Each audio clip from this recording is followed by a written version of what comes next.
आषाढ़ मास के शुक्ल पक्ष की एकादशी को देवशयनी एकादशी कहते हैं। इस दिन से चातुर्मास भी प्रारंभ हो जाता है। धर्म शास्त्रों के अनुसार यह समय भगवान की भक्ति करने का है। चातुर्मास के दौरान कोई भी शुभ या मांगलिक कार्यक्रम नहीं किया जाता है।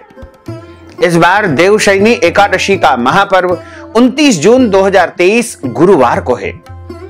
धर्म शास्त्रों के अनुसार भगवान विष्णु ने वामन रूप में दैत्यराज बलि से 3 पग भूमि दान के रूप में मांगी थी और भगवान ने पहले पग में संपूर्ण ऊपर के लोकों को नाप लिया था, दूसरे पग में नीचे के लोकों को नाप लिया था और समस्त दिशाओं को ढक लिया था और तीसरे पग में बलि ने अपने आप को समर्पित करते हुए अपने मस्तक पर प्रभु का चरण रखने के लिए निवेदन किया था।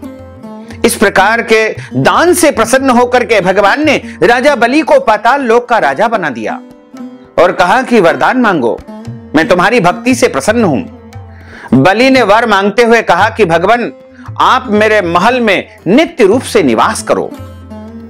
तब भगवान ने राजा बलि की भक्ति को देखते हुए 4 माह तक उसके महल में रहने का उसे वरदान दिया। भगवान श्री हरि विष्णु देवशयनी एकादशी से देव प्रबोधिनी एकादशी तक पाताल लोक में राजा बलि के महल में निवास करते हैं और इस काल को चातुर्मास कहा जाता है।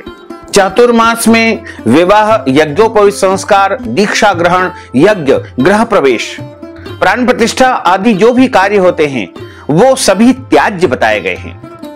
भविष्य पुराण, पद्म पुराण तथा श्रीमद् भागवत पुराण में बताया है कि प्रभु जो है चातुर्मास में शयन करते हैं। इसको हरि शयन या योग निद्रा भी कहा गया है और इस दौरान भगवान की भक्ति करना, भगवान के भजन तथा कीर्तन करना, दान पुण्य करना और अधिक से अधिक प्रभु की भक्ति एक स्थान पर रह करके करना बहुत ही पुण्यदायक माना जाता है, क्योंकि बादल और वर्षा के कारण सूर्य चंद्रमा का तेज क्षीण हो जाना उनके शयन का ही द्योतक होता है। इस समय में पित्त स्वरूप अग्नि की गति शांत हो जाने के कारण शरीरगत शक्ति क्षीण या सो जाती है।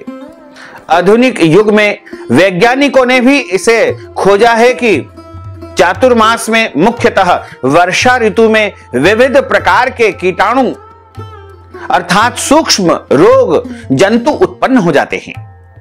जल की बहुलता और सूर्य तेज का भूमि पर अति अल्प प्राप्त होना इनका मुख्य कारण होता है।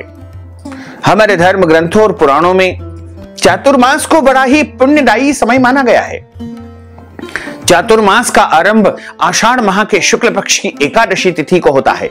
इस दिन प्रभु ने शंखासुर नामक दैत्य का वध किया था और अपनी थकावट को मिटाने के लिए प्रभु इसी दिन से अपना विश्राम का कार्य आरंभ करते हैं, जो कि निरंतर 4 माह तक यानी देव प्रबोधिनी एकादशी तक चलता रहता है।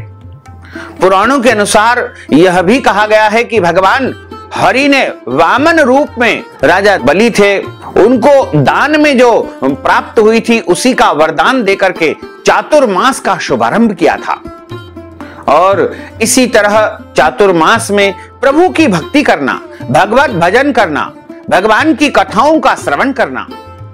इस बार सबसे अच्छी बात यह है कि चातुर्मास में ही अधिक मास यानी पुरुषोत्तम मास रहेगा, क्योंकि इस बार श्रावण का महीना पुरुषोत्तम मास है और पुरुषोत्तम मास में भगवान के विविध प्रकार की लीलाओं का श्रवण करना, भगवान के महात्म्य का श्रवण करना, कथाओं का श्रवण करना, दान पुण्य करना बहुत ही पुण्यकारी माना जाएगा। तो भक्तजनों, माताओं, बहनों, हमने जो आपको ज्ञानवर्धक जानकारी प्रदान की है उसको आप अधिक से अधिक लोगों को शेयर करिएगा, लाइक करिएगा, कमेंट करिएगा और यदि अभी तक आपने सब्सक्राइब नहीं किया है तो अभी और इसी समय सब्सक्राइब अवश्य कर लीजिए। आपको और आपके पूरे परिवार को सादर जय श्री कृष्ण, सादर धन्यवाद।